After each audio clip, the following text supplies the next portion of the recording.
گجرانوالہ ظہیر مہر deputy bureau chief سے فلسطینی عوام سے اظہار یکجہتی، لدھیوالہ وڑیچ سے کوٹ اسحاق اور عالم چوک تک پرامن جلوس کا انعقاد۔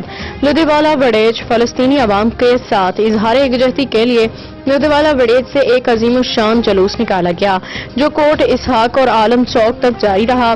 جلوس میں ہر طبقہ فکر سے تعلق رکھنے والے افراد نے شرکت کی، فلسطینی عوام کو ساتھ مکمل یکجہتی کا مظاہرہ کیا۔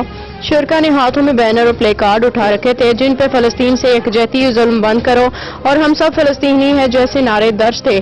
جلوس کے دوران فضا فلک شگاف نعروں سے گونجتی رہی۔ جلوس پرامن طور پہ اختتام پذیر ہوا۔ منتظمین نے اس عزم کا اعادہ کیا کہ وہ ہر فورم پہ مظلوم فلسطینیوں کی آواز بنے رہیں گے۔ عوام نے عالمی اداروں سے مطالبہ کیا کہ وہ اسرائیلی جارحیت کا نوٹس لیں اور فلسطینیوں کو ان کا حق دلوانے میں کردار ادا کریں۔